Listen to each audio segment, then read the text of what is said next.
বানাচ্ছি bread pakora. Bread pakora বানানোর জন্য আমি আলু সিদ্ধ করে ম্যাশ করে নিয়েছি। আমি ম্যাশ করে ম্যাশার হাতে চটকে নিয়েছি, দিয়েছি 2টো ডিম। সব আমি একসাথে করে নিয়ে একসাথে চটকে নেবো আমি এগুলোকে। কোনো আমি গ্রেটার ইউজ করলাম না, হাত দিয়ে করে নিচ্ছি। আর একটু শুকনো লঙ্কা, গোটা লঙ্কাটা আর পেঁয়াজ আর 3 কোয়া রসুন বড় বড় আমি একটু ফ্রাই করে নিয়েছিলাম, আর দিয়েছি অল্প ধনেপাতা। এইভাবে আমি ভেতরের স্টাফিংটা আমি রেডি করে নিচ্ছি। আর পরিমাণ মতো নুন দিয়েছি। আর দেবো একটু আমচুর পাউডার,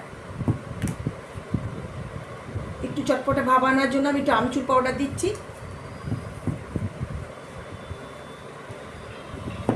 এইভাবে আমি ব্যাটারটা ইয়ে করে নিচ্ছি। তারপরে বেসনের একটা ব্যাটার বানিয়ে নিয়েছি পকোড়া জানার জন্য। ওর মধ্যে দিয়েছি বেসন, 1 চামচ কর্নফ্লাওয়ার, আর দিয়েছি লঙ্কার গুঁড়ো, একটু নুন, পরিমাণে স্বাদ মতো নুনটা দিয়েছি। স্টাফিংটা রেডি হয়ে গেছে। এবার আমি ব্রেডের মধ্যে এটাকে পুরটা ভরবো। আমি স্টাফিংটা কিন্তু হাত দিয়ে মেখে নিয়েছি, হাত দিয়ে ভালো হয়।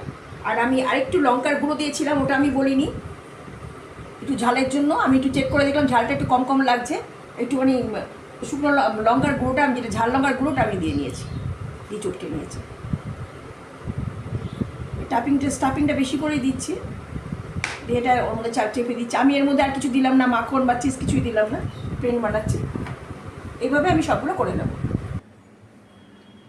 এইবার আমি ব্রেডগুলোকে বেসনের ব্যাটারে চুবিয়ে প্যানে তেল গরম করে নিয়েছি। আমি একটা একটা করে এরকম করে ছেড়ে দেব।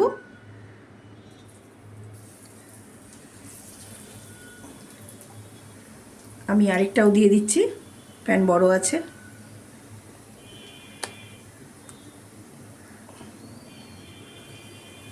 দিয়ে দিলাম সবগুলো। আমি এইভাবে এবার এদিক ওদিক করে ভেজে নেব। এক সাইডটা হয়ে গেছে, এবার আমি এ পাশটা উল্টে দিচ্ছি।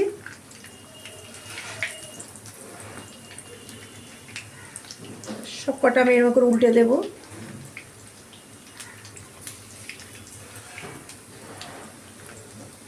এবার এই পাশটাও আমি ব্রাউন করে ভেজে নেব। আমার ব্রেড পকোড়াগুলো হয়ে গেছে ফ্রাই করা, সুন্দর ব্রাউন কালার হয়ে গোল্ডেন ব্রাউন কালার হয়েছে। এবার আমি উঠিয়ে নিচ্ছি। আর কয়েকটা আছে, সবকটা আমি এইভাবে ভেজে নেব। উঠিয়ে নিলাম। রেডি আমার ব্রেড পকোড়া। এই যে একটা কেটে দেখালাম, কি সুন্দর হয়েছে, কি সুন্দর হয়েছে। সস দিয়ে এটা খেতে ভালোই লাগবে, ব্রেকফাস্টে বা বাচ্চাদের স্কুলের টিফিনে, বিকেলে স্ন্যাক্সেও ভালো লাগবে। এইভাবে করে খেয়ে দেবেন, ভালো লাগবে। ভালো লাগলে একটু লাইক কমেন্ট শেয়ার করে দেবেন। আপনাদের একটা শেয়ার আমাদের অনেক উপকার হয়। আর ইউটিউবে দেখলে একটু সাবস্ক্রাইব করে দেবেন। ভালো থাকবেন, সুস্থ থাকবেন। ধন্যবাদ।